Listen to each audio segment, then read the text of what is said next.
All right. There we go. Welcome to the Hip Hop Hustle podcast. We're back.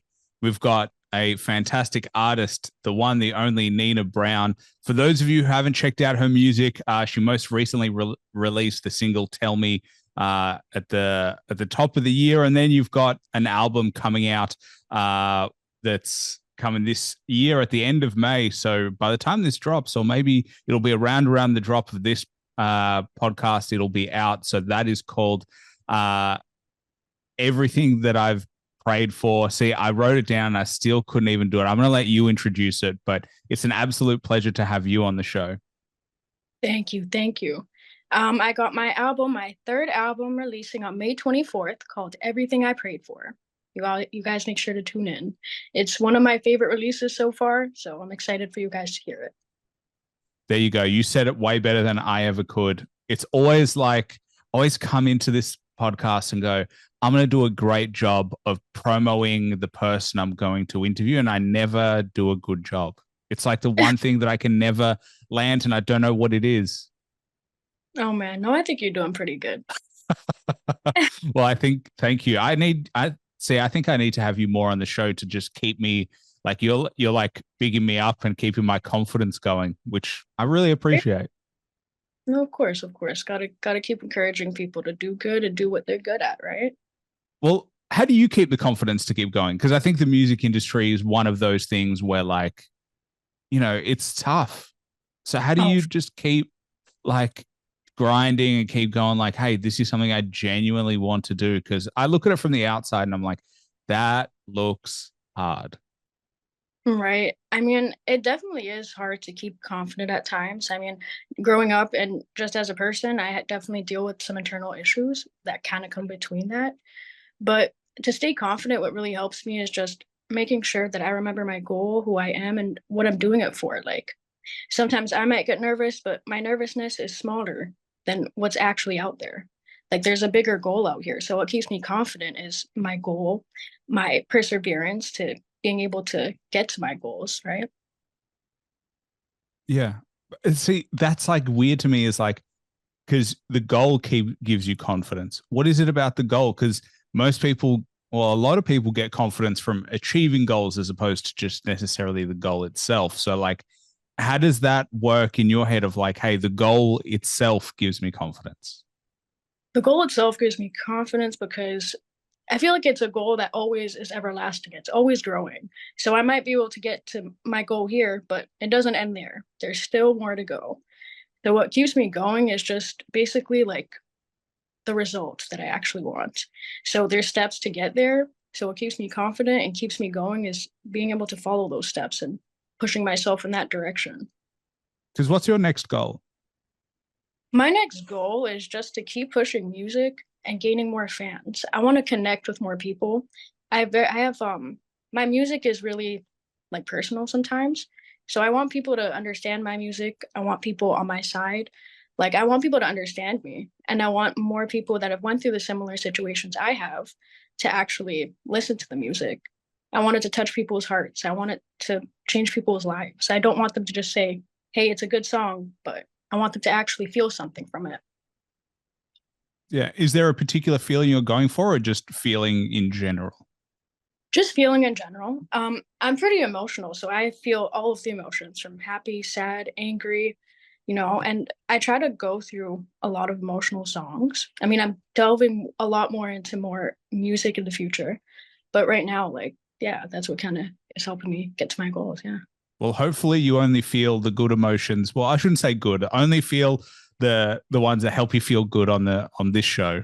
Hopefully you don't feel like the anger on this show. That would be a weird thing for it to come up. But yeah, I think it's interesting when you go like, hey, I want to delve into emotional songs, is because that as an artistic choice is pretty challenging. It must be pretty taxing on you to want to do it consistently, to dive into really deep emotional things, whether it's happiness or sadness, because it must just take a lot from you to be able to do it authentically. Of course. I mean, being able to put my emotions into music is really healing because I don't know how to really talk about feelings necessarily, but music really helps me with communicating how I feel, communicating even to myself and to other people who haven't really put their feelings to words yet. Because that's another thing. We can have feelings, but we necessarily don't always understand them. So communicating it and like bringing music to life, music brings that to life and makes it better to understand. Why do you think you struggle to do it like verbally versus via song? Because it's Well, definitely common for artists to feel that way. for me, I never really was able to talk about my feelings as a little girl. I feel like I was more ashamed for them. Um, like my whole story with my family not believing me about my brother assaulting me when I was a young girl. Um, hold on, can you just repeat the question? Yeah, I was just going to say, what do you think is like what it is that stopped you from communicating it verbally versus via song? Because I'm the opposite, right? I Yeah. communicate verbally all the time. That's kind of all I do. But if you were like, Aaron, I want you to sing or rap or be a musician, I would be like, no way. I even hate karaoke. Like I just can't. That thing is the barrier. Public speaking, hell yeah. I don't mind getting up there with nothing prepared. I can find something. But singing, it's like so for me, it's like you and I are weirdly the complete opposite in that sense. Yeah. But back to just back little backtrack. So basically my family didn't believe me about my brother assaulting me when I was a young girl. So like with those type of traumas, it really internalized my voice and made it harder for me to like speak up in even general situations, like normal day-to-day situations and even just to my friends. I used to hide the fact that I sang. I never wanted anyone to know that I sang or that I had this talent inside of me. So basically why it's easier for me to communicate through music is because I never really had the opportunity much as a kid. I felt like I was more silenced and I was trying to understand myself. I didn't know how to talk about those things. So music kind of helped me bring my voice and get my voice together and really get a better look of who I am. Do you think that's art in general for a lot of people? Yeah, I mean, pain and trauma definitely can birth something beautiful. I used to think that when you go through something traumatic, it's kind of hard to get out of that shell, but there's always good after a negative, you know? And I definitely think there's light after the dark tunnel. How did you come to that realization? I think that's quite a powerful realization to think about. I mean, how did I come to that realization? Definitely through perseverance and actually the result itself. Every negative situation I had, and every time I felt defeated, I always still felt some sort of positive in me, like, no, don't stay down. Like you can do this. Like you don't need to like be so negative and hard on yourself. Is that the challenge after a while is your own self-talk? Like, I don't know, it's weird because, I read a little bit about your story and it is difficult to read and it is difficult to comprehend the things that you went through in your life. And I won't repeat them because I think they're your story to tell, but like the I do wonder about like the effect of such harrowing things and then the communication that you start to tell yourself as to whether like as to how you play a part in it in a weird way and then the ongoing effects of that. I think like I've never really understood. I don't think anyone really understands. I think everyone goes through their own version of it, but like I just look at it and go, I don't know how you would get out of that. And that's the thing. I think I'm learning what trauma and like these things that I went through, like you can't escape them. Like no matter what, like I'm always gonna have that scar on me. But it's on up to me what I can birth from that negativity. Do I want to stay negative or do I still want to be happy and do I still want to live a good life? And I feel like that's, my guardian angels, the positive energy inside of me that keeps pushing me to keep going. Because I'm not gonna lie, it gets heavy inside. I get depressed too, and it's really hard for me sometimes to even write a song because sometimes I'll get so deep in the negative thought, and it's like that's too much for me. I have to put this down. So it is a lot. I mean, I'm a human being. I feel emotions, and trauma is really heavy. But what's gonna keep you going is what you want. Like, do you want to stay here or do you want to keep going? And sometimes it's even harder because sometimes you just don't care. what, why do I care about this? Like, this already happened. But you just have to just see the light. I mean, it's hard, but you have to really push yourself and, pray to the universe for those type of things. Isn't it sad that something like that happens to you and then you have to work on yourself? Mhm, Like, you know, mhm. you experience something that you hope that no one else experiences. And Yeah. then you're like, oh, now I have to work on myself because of that bullshit. Like that's the weird thing to that's the thing I keep coming into is like, oh, you have a significant trauma. It doesn't matter what it is. It can be any trauma, but it's significant.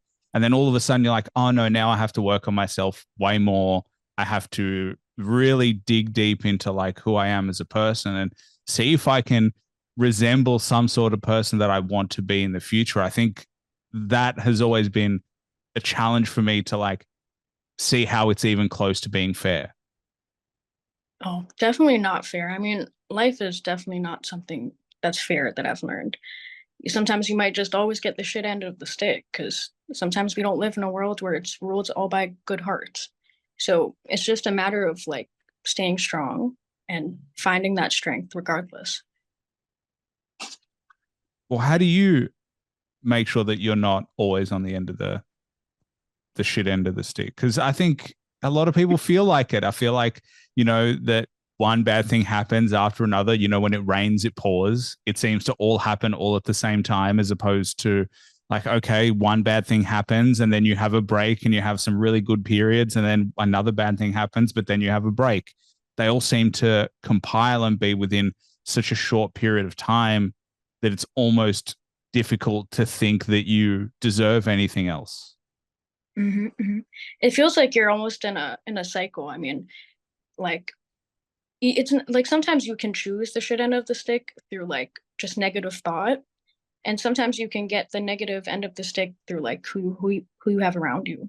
So you just have to flip the script. When you have something negative, just instantly turn it positive.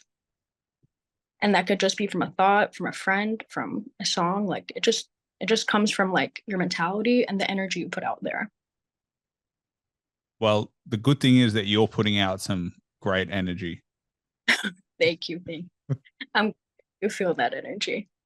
Well, I think, it's the smallest wins that you have to celebrate. And, they say that if you smile, it reverberates. Like other people can feel that. Like if you were to smile at someone on the street, they may be like, why is this stranger smiling at me? But it is a smile. It is friendly. You feel the positive energy.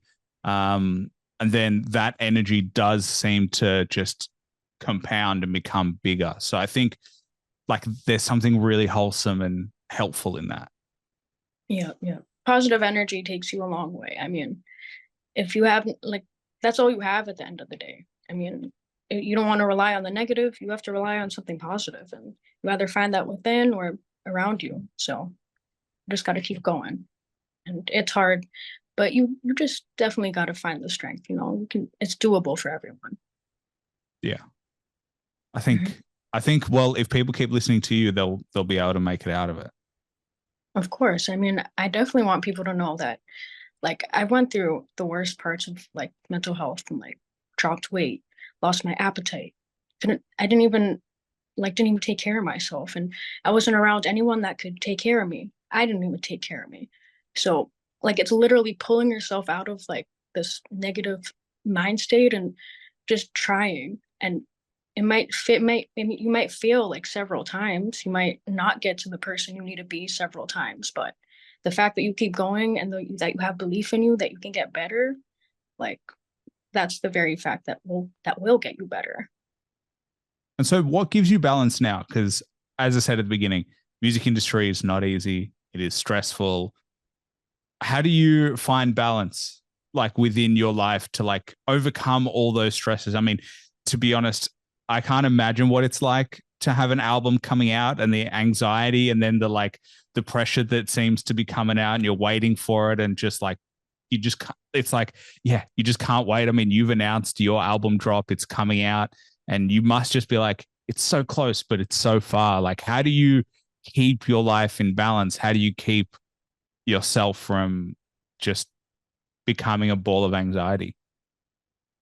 Um, for me, definitely it's not just the music, but like being around good people, being around my team, being around just doing normal day-to-day stuff is kind of helps me what helps me not live in my head and just keep balance, you know. Cooking a meal. I'm a little chef when I'm ready, so I go Okay. chef it up.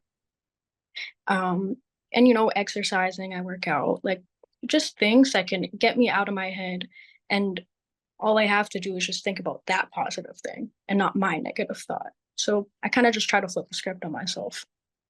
Well, you've opened a door because I love talking about food.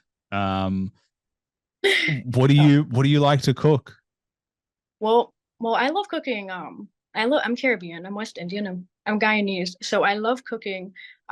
Like my mom's home food. Like today, I made bora and potato. I'm gonna make the roti later, but I love making West Indian food. So I love making the rotis, the bakes, curries, the dals, the fried bora, fried pumpkin, fried okra. Like the list goes on. You know, Guyanese people, and Trini people, Jamaicans, like all within the Caribbean. I love those type of foods. So, um, and not just there. I kind of like cooking Chinese food. What else? Middle Eastern foods are really really good. I'm kind of a foodie, honestly, as long as it's good. I, and I'm also vegan, so I'll be creative and try to veganize some recipes. And shout out to Billy, he's actually the one who inspired me to become a vegan. Yeah, well, Billy, previous guest of the show, introduced you and I. So thank you, Billy. Um, but yeah, well, the great thing about Indian food is that it is a lot of vegetarian meals, like in Indian food in general. Like when I was in India last year, like it's mostly Indian, mostly vegetarian. So, and I feel like I don't think they really use milk products that much. So it's really easy to get vegan meals. Yeah, I know what like East Indians use a lot more of like the dairy. And I know when you get to like the West Indians, like myself, there's less dairy in them. It's more of like you'll find like coconut milk in there instead of like actual dairy. The dairy is going to be in the desserts. Yeah. Well, Yeah, yeah. I gotta say, coconut milk is more flavorful. Like I'm a much bigger fan of coconut milk based curries than I am of like normal milk. I reckon, like, yeah, we've turned into a food podcast, which I gotta say I'm not disappointed about. Oh yeah. Um, But I, more but what I've else? never but I've never No, had. I don't think I've had like Jamaican food before. Like it's no. not big here in Australia. You had any Caribbean food? I don't think so. Oh no. I You're missing know. out. You're missing out. Yeah. I I'm literally just trying to think if I had any, like if there's any that I've yeah, I wouldn't even be able to say that I would have. Like I maybe when I'm next like in the US, I gotta find a Caribbean place to go to. Yeah, no, there's definitely some good there's a place in New York. New York will have a lot of good Guyanese food. Okay. Yeah. Well, you're gonna have to send me the recommendation because I think I'm going to New York later in the year. So I'll need a recommendation. We're gonna have to tick it off the bucket list. They'll be like, who Uh, is this Aussie guy walking in here? But that'll be fine. I'll be like, I'm here, I'm on a mission. I need to try this food. I've heard it's wonderful. oh man. Yeah, no, Guyanese people are very friendly. They'll love letting you try their food, honestly. So how long did you go have you been vegan for? Since 2020. So it's basically wait, was it 2024 now, right? So 4 years. And so what made you go vegan? A lot of the spiritual aspect of it. I mean, I'm not vegan for like allergies or anything, or diet or like trying to stay skinny or anything. I'm just vegan for like the spiritual aspect. I watched something called Meet Your Meat, and it's literally a slaughterhouse of the animals that we consume and what they go through. And that definitely changed how I view meat. I still had cravings for meat up until a year ago. I think now the first time is when I look at a food on Instagram and it's a meat meal. I don't get like I don't get like the bloodlust. I don't get hungry when I look at it anymore. So it was like a big work, like a lot of work for me because I'm a foodie. I loved meat, and I'm Guyanese. Guyanese people love their meat too, so it's hard for me to let go. But I made a good decision, so I like it for the spiritual aspect of it. They claim that you can eat your life force energy through eating meat, and you wouldn't want to do that. You don't want to eat the energy that keeps you alive. Like you're not supposed like, and the belief is you're not really supposed to eat meat, but that's to each its own. Yeah. That's my belief. Right. Well, you're not talking to a fellow vegan. I am very much, as you would say, blood. I have much bloodlust, as you so eloquently put it, which is such a funny way to say it. When you were like, I would look at Instagram and I don't have bloodlust. I've never heard anyone explain it that way. It's like, um, but yeah, I think it's weird because I'm like, there is too much focus in a weird way about like what people eat. Like, Yeah. I don't know. I think it's almost gone now, but I've never understood this conversation around, hey, vegan, like what's like that was definitely a sentiment. Whereas these days I feel like everyone's like, okay, whatever, you do what suits you. Right, right. Everyone like now you would like majority of the people are starting to be more like understanding of veganism, but like even when I told my mom I was vegan, like she was so appalled, like, oh my God.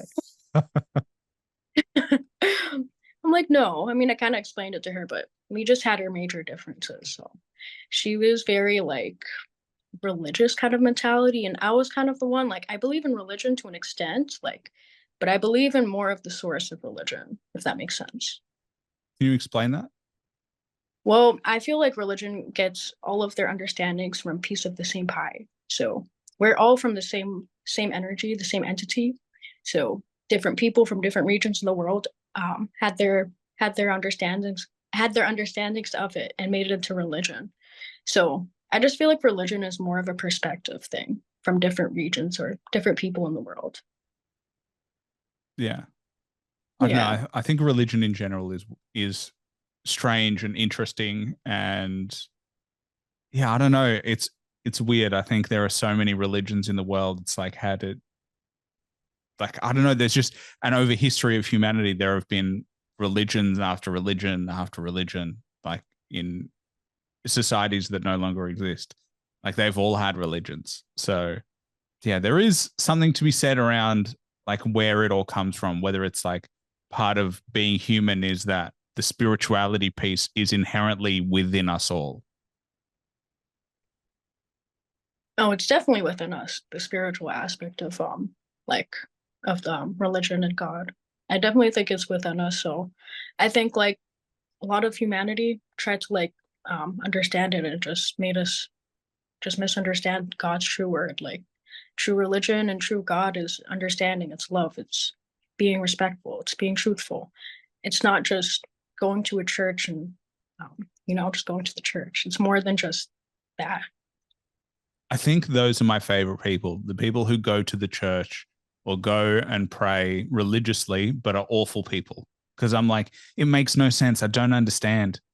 Like that's the dichotomy of like being, hey, I'm very religious, but I'm an awful person. I'm like, it doesn't make any sense to me how that can be even a thing. Cause it's like, then I don't really get like, what belief system do you have?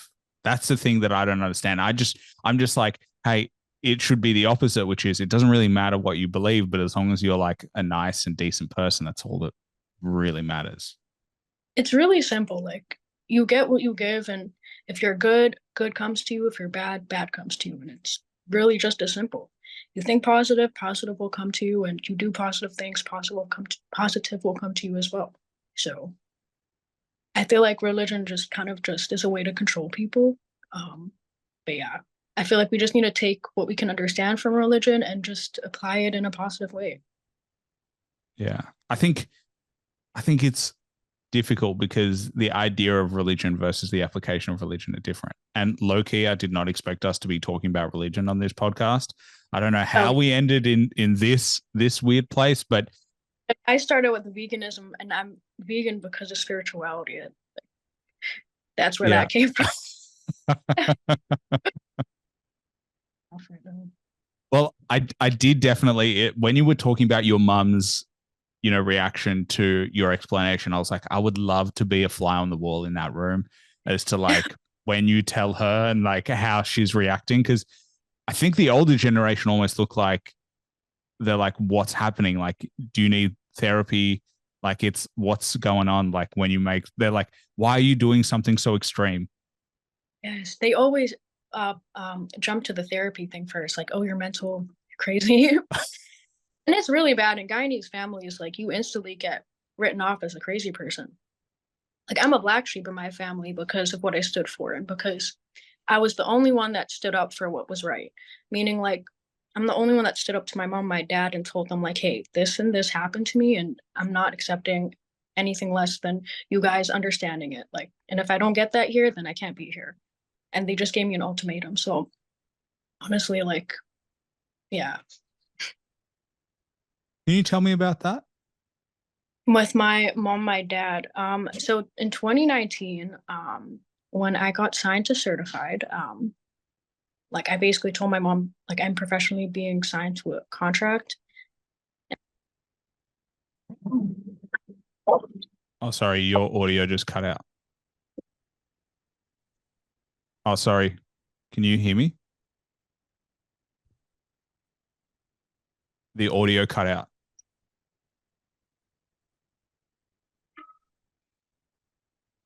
Hello? Hello? Sorry, your audio cut out. No, I can't hear you. I think I know what's happening. Do you hear me now? Okay, I hear you now. Yeah, sorry. I think Sorry. got connected to something else. Yeah. But where did you, yeah. Just at the beginning, I didn't hear you until you started saying that you were signed to a contract, and then the audio started cutting out, and I was like, "Oh no, the classic welcome to the internet era." That, of course, when you're getting into a story, that it cuts out, but I'll let you retell it. So basically, well, I was going through a lot of things with my mom and my dad. Like, I was trying to tell them at the time about my brother. They never really showed attention to that. I'm not gonna lie, there was a lot of emotional neglect going on between me and my parents. Um, Alongside that, I was finding myself, and I eventually found Billy, and I found Certified Cash, and he named me Neena Brown, and I signed a contract, and we went from there. I started releasing music. And from that point on, when I signed the contract and I told my mom that, she literally just gave me a choice between music and the family. And I'm like, family shouldn't make you choose between those things. Family should be supportive of my dreams and my goals. But I don't know. They had this belief that, I don't know, they probably thought I was just going into music for not a good reason. But I was trying to let them get to know me, get to know who their daughter truly is. But they never really wanted to get to know me. Um, so that definitely kind of hits. It was hard for me to feel confident through that time and release music. I'm not gonna lie. My first album is one of my least favorites because that was one of my hardest albums to actually like really sing because I was so down and I'm like down. Like it was really hitting me. But I eventually started by the second album picking myself up again. By the third album, definitely I don't feel that in the booth anymore. When I get in the booth now, it's like I don't feel anything negative on me anymore. There's still room for improvement for everyone, but I feel more untouchable now than I did then. Do you still have a relationship with your family? Because you made the choice of like, hey, to follow your career. I mean, my mom and me don't really talk. I mean, I try to reach out to her and like try to call her and text her, but no one really we don't talk like that. She doesn't reply to me. My dad, we talk here and there. My dad's a little better with that, but he doesn't really like answer to emotional things. Like anything else, like if I need help with something, like help to a math equation, he'll answer. But to my emotional situation, he's not there. My sister, we started to like talk just recently. She started to like show a little bit more sympathy towards the situation with my brother. So there's a big step. So me and her are working on things. definitely my brother and me don't speak, but Yeah. yeah. Yeah. But the rest of my family, like my cousins and like my aunts, my uncle was like, for some reason I became like an enemy of my family. Like not like majority of my cousins don't speak to me anymore. And I'm like, what the heck? We used to hang out like all the time. Like those are like my best friends. And then after this whole situation, I lost everyone from friends to family, and it literally just became me and certified team. Yeah. I'm sorry. Yeah. No problem. I mean, it's honestly like I feel like God made me realize this situation for a reason. I kept this inside of me for 20 years, 20 years. So it's like it's about time for me to speak up about this matter. Like it's not the first time that type of stuff happened in the family, right? So it this generation, my generation is going to be the generation where it ends. So that's Which is my goal. such an awesome thing to be able to say. Right. To Right. be like, yeah, it's not going to happen again. I'm taking ownership, and I'm like, I'm making my life what I want it to be, and not letting other people control me. Because it's really weird that, you know, something awful happens. You tell people that are supposed to love you and care about you, and then they show the opposite emotions. And I think, like, you go through all the other feelings anyway. Like, as you expressed, you go through all the downs, and then when people amplify that, you're like, I thought that the deal was that you guys would be in my corner, not the other way around. And it's difficult to hear that you tried, and then, like, it's like willful ignorance. Right. Even the night, like there was a night that I told my mom, like, what exactly happened? The night where like everything changed and where I actually had to go sleep in the studio was when like I told my mom this situation. So what she did was she basically made all my cousins like go for a dinner and made it seem like they're just calling me to hang out. So we all go for this dinner. I have like this really great dinner, and I come back home and all of our families are at the house, like my house. And it's basically an intervention for me. And I'm like, you guys think I need help for speaking up about my brother? Or my mom made it seem like I was just mentally ill or I was just this crazy person speaking about this stuff. And yeah, that like that night, like I told her, I'm like, hey, this happened and I'm not changing that. And then everyone just basically started to grab me and I'm like, hey, get off of me. I'm just gonna go upstairs, pack my shit. I waited a little bit so they can like stop like, you know, the commotion. Eventually a couple of my uncles went home and I just went upstairs. I waited there for a bit.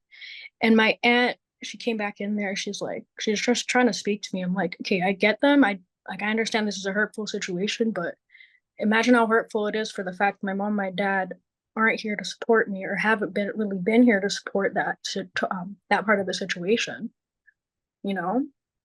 So I waited. I packed all my things in garbage bags, and I think I called an Uber, and I met Billy at the studio, and that's when everything. I started sleeping in the studio. Yeah, I got a song called "In the Studio" on my next album. So yeah. How old were you when that happened? I was 19, turning 20. So it was like 19 to 20. Okay. So just, yeah, you're still a kid. Yeah, it was very impressionable. I mean, like when you're 18, 17, like you're you're just trying to get your voice out. And even if though I was 19, like or turning 20, whatever, it was just such a hard thing for me to say. When I finally did it, I wasn't going back. Yeah. So what happened post that? So you started sleeping in the studio. Obviously, you had Billy in your corner. What was the aftermath of you taking that step?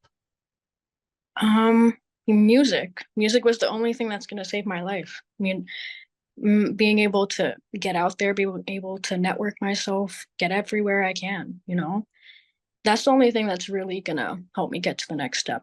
In that situation is just keep going, you know? Yeah. You said something really interesting, which is you felt like you didn't find your voice. Like you felt like you were being held back, or you were holding back, or there was just part of you that wasn't 100%. Can you explain Mhm. that feeling of like what that was when you would step into the booth of like that feeling, but then also still releasing an album in conjunction with that feeling? Yeah, I mean, well, finding my voice, it took me a while to find my voice. And when I say find my voice, I mean finding my confidence, finding like just what it means to be me, what it means to be Neena. Sometimes I feel like I was always lost, you know? What kind of helps me find my voice, or what made me find my voice, was just belief and faith. I mean, just understanding my story and that I have to keep going type of thing. Yeah. But Yeah. I still don't even know how you would release an album, because I'm just like, because yeah, Well, I don't know how you would be, because those are all confusing and difficult things to acknowledge, and then to be like, I'm still going to release this album, I'm still going to put it out there, I'm still going to open myself up to being mm, vulnerable in an artistic way is really difficult. I mean, people who are like not going through those challenges find it virtually impossible to do, and then for you to be like, I'm just going to go do it, is so impressive. it's really just a matter of leaving behind your old self and like shedding old selves. Like it's really just becoming a new you. Like every day you just have to look at yourself and be like, this is the part that I acknowledged was good about me, and this is the part I acknowledged that was bad about me, and how can I do better from it? How can I grow from that situation? It's a lot of self-reflection and a lot of like just thinking, you know? Yeah, what a fun existence, self-reflection and thinking. Oh, I know. But Yeah. that's how But yeah, it's true. Isn't that the hard part, is how important that is. I think like, I think the amazing things about what you've said so far today is like how simple it all is mhm, mhm. around all the things that you do and all the things that have empowered you, are like the simple things around like, hey, who do I want to become, around what do I want to stand for, what do I want the vision of my life to be, and then just acting on the decisions that you've made. Right, right. I mean, because if you don't handle your trauma, or you don't handle your negative parts of yourself, like you'll express yourself in the wrong ways. Like I remember growing up as a teenager, I was very like rebellious. I'd always got in trouble at school. And it's not like I was purposely trying to be a bad kid, but it was just because I didn't know myself. I didn't know how to like find my voice and know how to find a place of comfort. I didn't even have a place of comfort whenever I think of it. So it's just it's just you have to find an outlet, you know? And sometimes you don't find your outlet. You express yourself in the wrong ways until you realize like that's your only option now. You have to change. Yeah. I think, other than the obvious, having a safe home life, but I think also having, as you said, a creative outlet or some sort of like outlet as a kid is so important. Like for me, it was sport. Like I was doing lots of sport as a kid. And I think that always, like, it number one burns energy, but it teaches you about life. Like I always found the dedication and the competitiveness and like the things that you would have to do to become good served me very well throughout life. They taught me important lessons about like, hey, you're gonna have to earn most of what happens in your life. Like when you're competing, so my sport was swimming. That's what I used to do.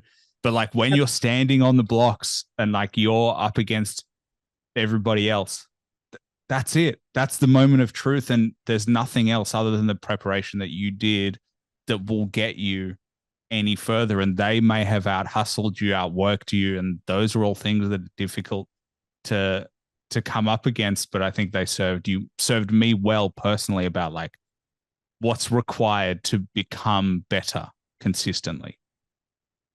What's required to become better consistently? Um, I'm gonna say perseverance, you know? I think being confident, and also just being able to like pull yourself through a negative situation. It's just a matter of having strength. Like you have to, you got to find that strength within you, type of thing. Do you have a vision of who you want to continue to become? Like when you look at your future self, who does that person look like? Someone who is strong, who is full of light, and filled with good music. I mean, I get myself in the future as someone who can help heal other people, and just help shed my experiences. I'm not the only girl that has wasn't able to speak up or felt they couldn't speak up about familial trauma type of thing. So I definitely want to be a voice for young girls, for young boys, for just young people in general who feel they never had a voice. Yeah. Well, I Yeah. think you've started doing that. I think it's extraordinarily powerful. And I think the more people that speak up, the better it is. Because Mhm. I think even still, it shocks me as to how commonplace what you experienced just happens, especially to women. It's like, I, it floors me every single time. And I don't particularly understand how it's possible for that to be the case. Like, I just, yeah, I don't know. I'm always lost for words. Yeah, definitely. I mean, being able to like pick yourself up and just keep going in life is a job itself, to be honest. And especially with like just being able to like just a challenge that I find sometimes when I write music or when I'm trying to get in my zone and I want to write specifically about a situation, sometimes I feel like it's too soon to write about it.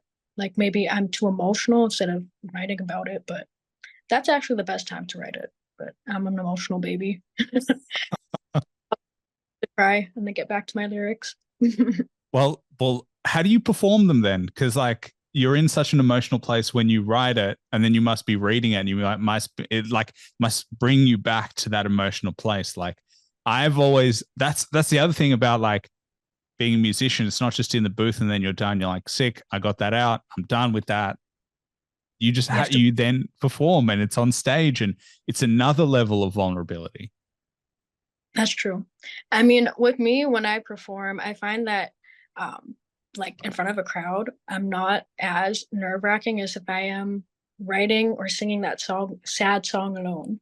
If I'm singing Oh, that sad crowd, I feel like it's much more less lonely because you have more people that understand you and that kind of sympathize with you, what's going on. So I definitely feel it's a little bit more better. Like I like performing in front of crowds. I think it's better like that. Like I don't feel as sad or as lonely as I would when I am writing the song. that's so interesting. I know. I know, like there's a bunch of people in the crowd that love this music, and that's a bunch of positive energy. Like, how can you feel sad in that room? You know? Yeah. When you put it Yeah. like that, it makes sense. I just didn't expect that to be your answer. Oh yeah. I like I know I'm a mix of both. I'm an introvert, I'm an extrovert, but I'm a mix of both. I like being alone and I also like being in front of a crowd. Yeah. Yeah, I Yeah. think that's good. I mean, I don't know. People say I'm an extrovert. I don't know if I'm 100% an extrovert. I can definitely switch it on. Um, I mean, you laughed, and it's like maybe you think I'm an extrovert as well. I don't know. Maybe I just like talking. I genuinely struggle to sit in silence. That's a problem that I genuinely have. Maybe that's a good sign. But I don't know. Oh, Sorry, what'd you say? I said I love sitting in silence. Oh yeah, I can't. And yeah, I just I don't know. There are times where like there is a moment of silence with me and my girlfriend, and like I said to her the other day, I was like, "You're gonna win this every single time because I just have to talk." And she was like, "I I didn't even realize it like wasn't a contest, and now you've turned it into that. Now it is going to be a thing." But I don't know what it is. I feel like I'm not bad at being alone, but only for a certain period of time. And then when I'm with people, I'm like, I just want to talk to you all the time. Probably why I do this thing that I do. But like, yeah, I don't know what it is about talking. I'm just like, I just want to talk. And it has to be, it could be about anything. We could talk about nothing. and almost preferably about nothing, because I think that's where you find the The best. the relationship in a way. Yeah, yeah. I hear that. Yeah. Like if we can talk about, I don't know, what that waiter is doing across the street.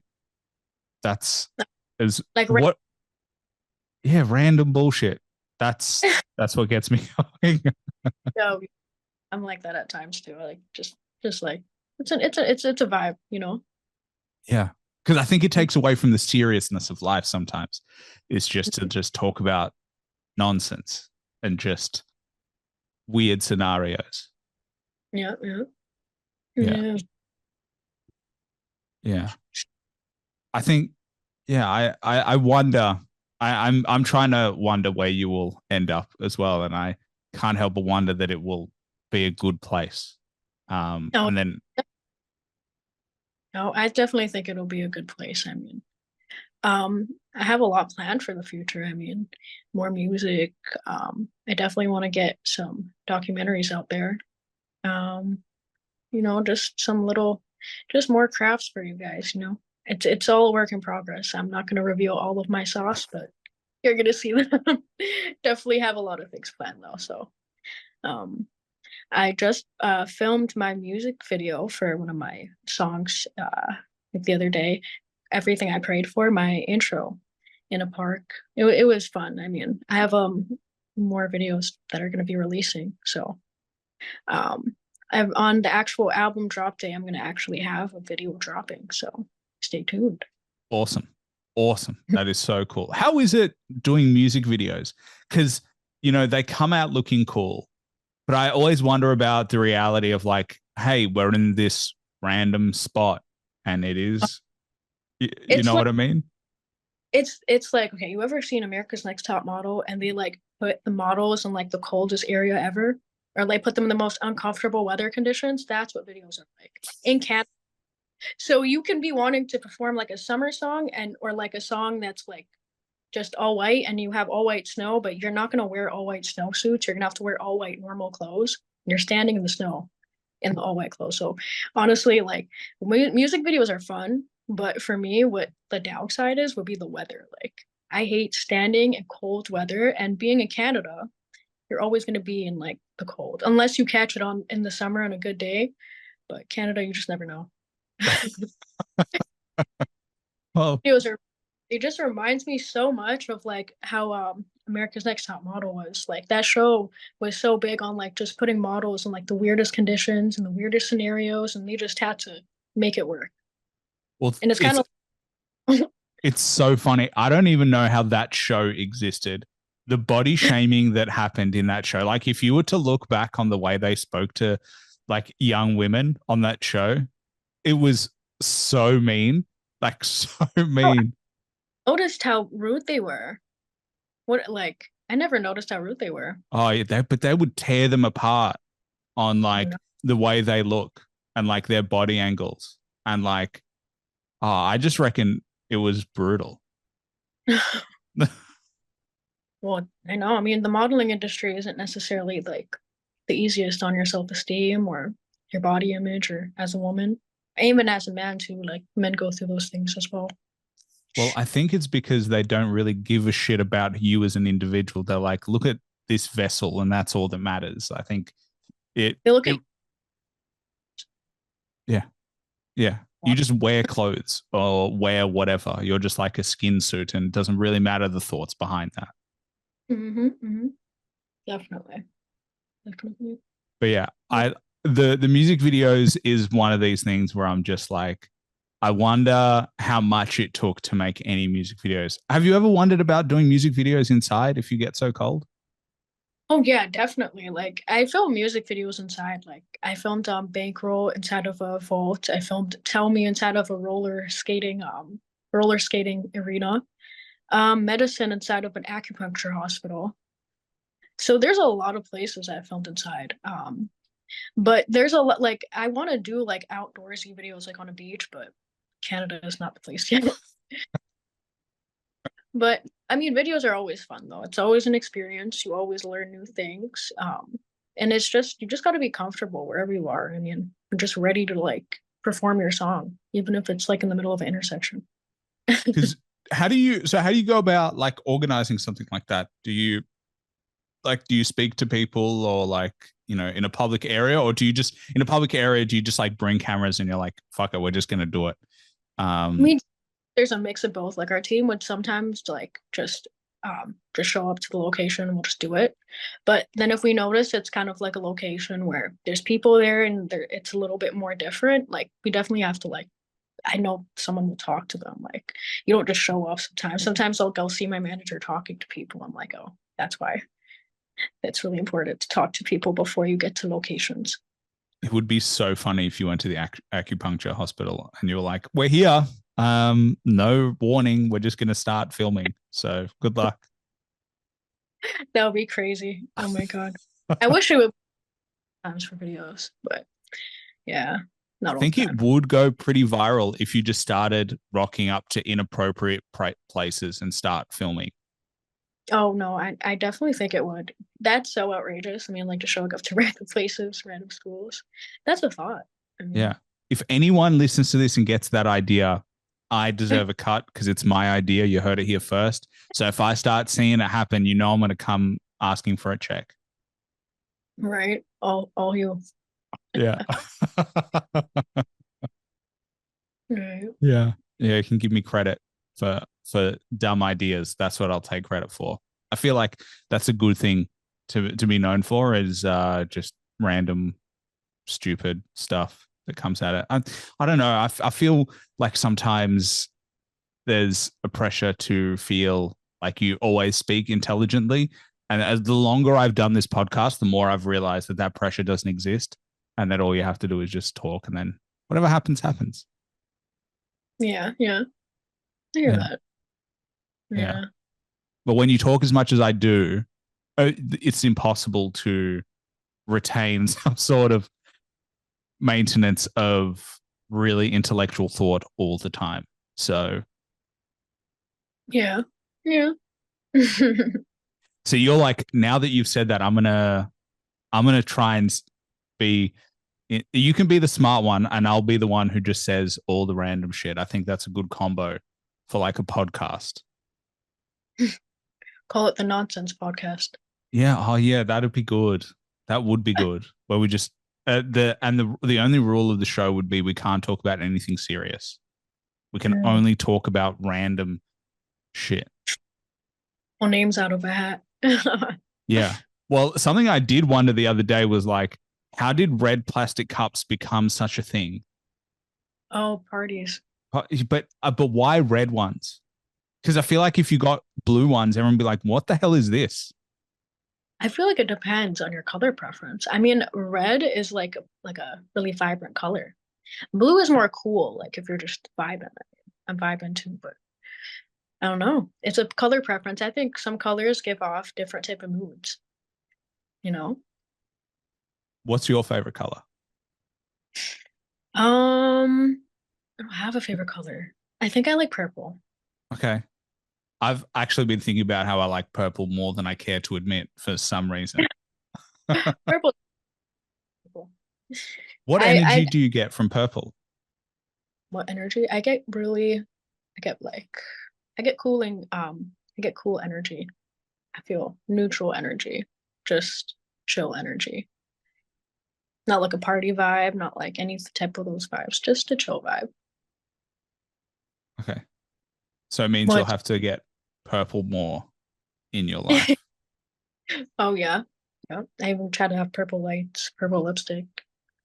Yeah. Oh yeah. That is very it's very intentional then to like have more purple. I always wear black. In Melbourne, everyone wears black. Yeah. It's slimming, it makes you look thinner. So but if you come to Melbourne, everyone wears black. It's like the thing. I don't know why that is. I'm trying to add a bit more color to my wardrobe, but like not super successful. I mean, I can if I really tried hard enough, but yeah, everyone here wears black. Yeah, black's a good color, but if it's hot, black is always gonna make you like absorb that heat more. That's true. I mean, it's not hot all the time in Melbourne, I gotta say. It's coming into winter. And I feel like everyone who came over who like lives here now is like, I thought it was hot in Australia and it's just cold now. Like it's windy and raining. It's actually surprising. Yeah. Well, hopefully you can get down here and promo some of your albums at some point. But it's been great talking to you. I only have one more question. I think it's probably the toughest question I'm going to ask you. The only question that I plan on the show. But if you had to recommend one album that everybody should listen to at least once to get an appreciation of, can be any genre of music, cannot be your own music, what would it be? Oh, like an album from any artist. Correct. Um, album, album, not even an album artist. Let me think. I think I would choose oh, probably Adele's album where she has, I forget the name of it, but I think it's, is it 19 or 21? One of them where it's like in numbers. I think I would not dedicate, I would make them listen to those albums. And mine too, but I'm not going to include myself in this. Yeah. But Why? Adele, go Yeah. ahead. Why Adele? I think she has a great voice. I just like it because her music's really raw. Like the music is just about her and her experiences, and I just love her voice. Like her voice, like you can hear her experiences, you can hear her pain in her voice, and her music, it reflects every experience that she went through, and it's really good. You know? Yeah. Yeah. I think Yeah. you're the only one who's recommended Adele so far. Oh, I know. I was thinking, I mean, I could have went back to like Beyonce, Whitney Houston, or Rihanna, but those are all my favorite list. But I feel like Adele has some really good underrated tunes. Like I listened to her before she kind of went mainstream, and even when she went mainstream, I listened to all of her other songs, and they're really good. Well, I like it. I think the more unique and the more like different it is, the better it is. So I like hearing answers that I've never heard before. Otherwise, like I'll get the list of the same three albums all the time. But Neena, What are the we get that well, I people? get I get a lot of Lauren Hill. The miseducation of Lauren Hill comes up quite a bit. Um, That's also another good one. yeah. That's all. Yeah. Yeah. I actually think that's the one that gets brought up the most. Well, Lauren Hill is a legend. I mean, you can't I know. deny her. Yeah. Yeah, What she, else? she she's really good. Yeah, she's phenomenal. Honestly, I've said it before on the podcast, but the ability for her to retain like her like because she raps, she sings, she represents womanhood, parenthood. Hmm. She does it all. She seems to like really hit the spectrum of all that it is to be a woman, and it also significantly changed the landscape of what it meant to be a woman in hip hop. Like Hmm. it really was like, oh, this is an album that can be made and people will love it. I think it like, yeah, I think we all were educated after that album. Hmm. Hmm. She definitely hit her purpose with that album, and that's what's important. Like being able to like, just touch people and connect to their hearts and stuff, connect to their experience as well. Yeah. And Yeah. that is a plan that you have. I'm excited for your drop. Everything that I've prayed for, so everything that you've prayed for is dropping 24th of May. For please make sure you check it out. Show some love. Show some support. But Neena, is there anything else you wanted to shout out? Anything else you wanted to plug before we wrap this up? Um, well, not really. I mean, don't let your trauma or your negative memories, your childhood, and all the negative stuff you went through, keep you down. There's always a way to get out of the darkness that you're settling in. There's always a way to get out of negativity. So I just want to share with the people, just keep staying positive. Listen to my music. I will help all of you out of the negative slump that you're in. So keep it up. And yeah, make sure to stream my album and pre-save it. The links in my bio. Everything I prayed for dropping May 24.